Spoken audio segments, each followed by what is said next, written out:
So guys, जैसा कि हमने पिछले एपिसोड में देखा कि कैसे जिंगयू ने सभी लोगों की जान उस डीमन वुल्फ से बचाई और यहाँ उन्होंने सील ऑफ थ्रोन स्किल का यूज किया था, जिससे हाओचेन को भी पता चल जाता है कि उसके पिता एक सील नाइट है। इसके बाद हम हाओचेन को प्रैक्टिस करते हुए देखते हैं, जहाँ पर जिंगयू हाओचेन को थॉर्न ऑफ सील के बारे में बहुत सारी बातें बताते हैं और कहते हैं कि तुम मेहनत करोगे तो ये तुम्हारी होगी। फिर अब हम इस एपिसोड की शुरुआत में हाओचेन और जिंगयू को देखते हैं, जहाँ जिंगयू हाओचेन को कुछ चमकता हुआ देते हैं तो हाओचेन पूछता है कि ये क्या है। जिंगयू बताते हैं कि इसकी इस दुनिया में बहुत कीमत है क्योंकि ये सभी को स्ट्रॉन्ग बनाता है। वो बताते हैं कि सिर्फ इस एक फर्नेस से तुम बहुत ज्यादा स्ट्रॉन्ग बन जाओगे और इस दुनिया में सिर्फ 74 फर्नेस है और सभी फर्नेस की अपनी एक अलग खास बात है। जैसे कि एक फर्नेस जिसने तुम्हारी जान बचाई थी, वो बताते हैं कि इसका इस्तेमाल सिर्फ दुश्मन को खत्म करने के लिए करते हैं। जिंगयू आगे कहते हैं कि ओलिट्रेशन फर्नेस मेरे हाथ में है और हाओचेन को बताते हैं कि यह नाइट्स ऑफ द गार्जियन से बना है। दरअसल हाओचेन एक गार्जियन नाइट बनना चाहता था।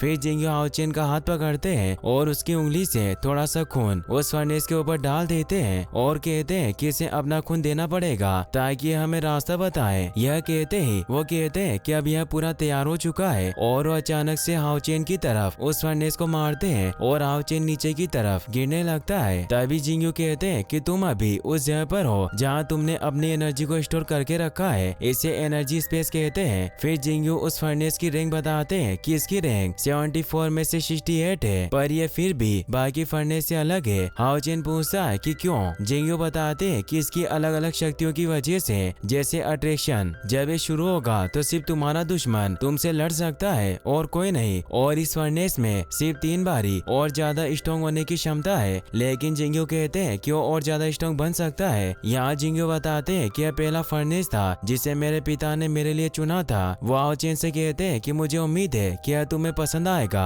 हाओचेन कहता है कि मुझे पसंद है। हाओचेन बहुत खुश था। तभी जिंगयू से आगे बढ़ने को कहते हैं और कहते हैं कि एक शेर कभी भी अपने जंगल का राजा नहीं बनता जब तक वो स्ट्रॉन्ग नहीं बनता। जिंगयू कहते हैं कि जब तक तुम इस परीक्षा को खुद से पास नहीं करोगे, जब तक तुम आगे नहीं बढ़ोगे, तुम्हें यह अकेले करना होगा, तभी तुम आगे बढ़ पाओगे। और यह कहकर जिंगयू उस जगह से जाने लगते हैं। हाओचेन को कुछ समझ नहीं आता। जाते हुए जिंगयू घूमकर उससे कहते हैं कि क्या तुम यह कर सकते हो। तुम्हें अपनी माँ से और मुझसे दूर रहकर यह करना होगा। तुम्हें यह परीक्षा अकेले पास करनी है। हाओचेन ऐसा नहीं चाहता था। उसे कुछ समझ नहीं आता। वो परेशान हो जाता है कि अकेले ये सब कैसे कर सकता था। हाओचेन अपने पिता की तरफ तेजी से भागता है, लेकिन तभी उस फर्नेस के अंदर से कुछ चमकती हुई चेन बाहर आती है और हाओचेन को पकड़ लेती है। हाओचेन उससे आजाद होने की पूरी कोशिश करता है। वो बहुत ज्यादा दुखी और परेशान हो गया था, लेकिन तभी जिंगयू रुकते हैं और हाओचेन से कहते हैं कि इतना दुखी मत हो। हाओचेन जिंगयू से कहते हैं कि मैं चाहता हूँ कि तुम बहुत स्ट्रॉन्ग नाइट बनो।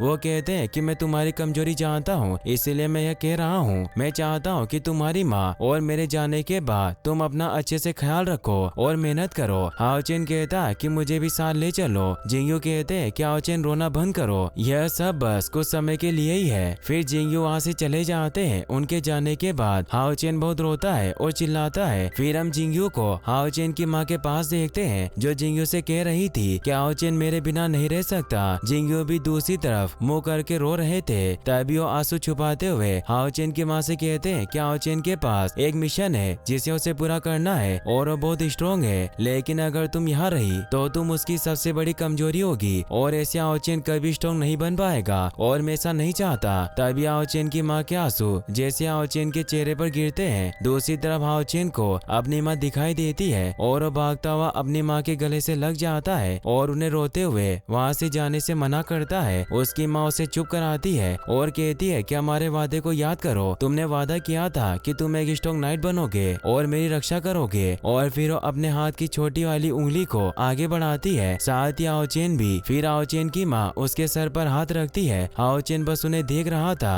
और वो वहाँ से गायब होने लगती है। जैसे वो गायब होती है, हाओचेन तेजी से चिल्लाता है। इसके बाद हमें वो सभी अच्छे पल दिखाए जाते हैं जो हाओचेन ने अपनी माँ और अपने पिता के साथ बिताए थे। जैसे पहली बार वो जिंगयू के साथ हवा में उड़ा था, उनके साथ एक गर्म पूल में नहाया था जहाँ उसे बहुत मजा आया था। और जब भी वो शाम को घर आता था तो उसकी माँ उसका इंतजार करती थी। हर रोज वो ही उनके गले लग जाया करता था और तभी हाओचेन उन चेन्स को तोड़ देता है और फिर वो फर्नेस हाओचेन के अंदर घुस जाता है। जिंगयू हाओचेन की माँ से कह रहे थे कि अब हमें में जाना होगा। इसके बाद वो दोनों हाओचेन को वहीं सोता हुआ छोड़कर चले जाते हैं। फिर हम अगली सुबह का सीन देखते हैं। जब हाओचेन उठता है तो उसे वहाँ पर 2 खत रखे हुए मिलते हैं और हाओचेन एक को उठाकर पढ़ने लगता है, जिसमें उसके पिता ने लिखा था कि हाओचेन तुम अकेले हो, मैं जानता हूँ, लेकिन तुम्हें स्ट्रॉन्ग होना होगा और मैंने फर्नेस की एक बुक वहीं रखी है जिसे पढ़कर तुम और भी बहुत कुछ सीख सकते हो। अगर तुम्हें 2 नाइट की ट्रेनिंग एक साथ करनी है तो तुम्हें रिंग ऑफ इनहेरिटेंस के बारे में पढ़ना होगा और गार्जियन नाइट की स्किल सीखने के लिए मून टेम्पल पर जाना होगा, जहाँ एक नाइट है जिनका नाम ये हुआ है और वो दुनिया का सबसे अच्छा गार्जियन नाइट है और मुझे यकीन है कि तुम कर लोगे, लेकिन इसे बिल्कुल आसान मत समझना। जिंगयो आगे कहते हैं कि तुम्हारी पहचान 2 नाइट के रूप में होनी चाहिए। जाते हुए हाओचेन एक पूरे पहाड़ को काट देता है और पीछे से जिंगयो की वॉइस आती है कि रिंग को मत भूलना, तुम इसकी मदद से अपनी एनर्जी को बढ़ा सकते हो और आगे तुम्हें इसके बारे में और जानने को मिलेगा।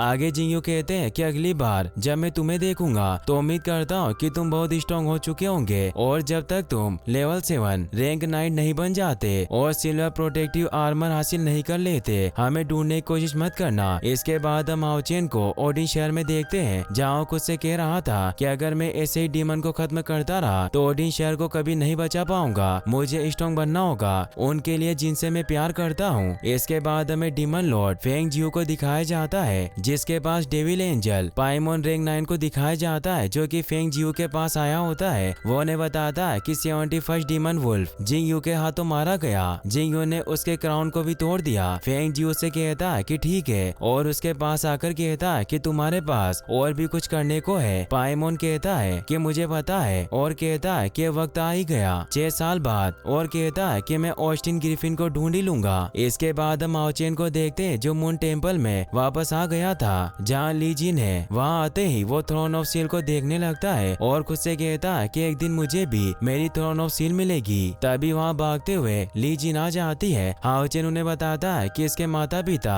उसे यहाँ छोड़ गए हैं और अब मैं अकेला हूँ। ली जिन उदास होते हुए कहती है कि मैं समझती हूँ, लेकिन वो खुश होकर कहती है कि मैं हमेशा तुम्हारे साथ हूँ और कहती है कि टेम्पल ऑफ द मून अब से हमारा घर होगा और मैं तुम्हारी फैमिली। अगर तुम्हें कोई भी परेशान करे तो मुझे बता देना। तभी एक आवाज तेजी से आती है और पूरा टेम्पल हिलने लगता है। वो आवाज कह रही थी कि ली जिन मैंने तुम्हें प्रैक्टिस करने को कहा था, अगर तुम लेवल 4 तक नहीं पहुंची तो तुम डीमन हंटर की परीक्षा कभी नहीं दे पाओगी। ली जिन हाओचेन से कहती है कि मुझे जाना होगा, अगर नालन ने मुझे यहाँ देख लिया तो मुश्किल हो जाएगी। ली जिन के जाते ही वहाँ नालन आ जाते हैं, जो हाओचेन को देखकर उसके पास जाते हैं और उससे जिंगयू के बारे में बात करने लगते हैं और उनसे मिलने को भी बोलते हैं। हाओचेन कहता है कि वो कहीं चले गए। फिर वो जिंगयू का एक खत उन्हें देता है, जिसे देखते ही वो हैरान हो जाता है और हाओचेन को देखकर कहते हैं कि क्या तुम जिंगयू के बेटे हो। हाओचेन कहता है कि हाँ, लेकिन नालन कहता है कि उन्होंने गार्जियन नाइट बनने के बारे में कहा है। नालन आगे कहता है कि जिंगयू यहाँ के सबसे बेस्ट डिसिप्लिन नाइट है। हाओचेन नालन से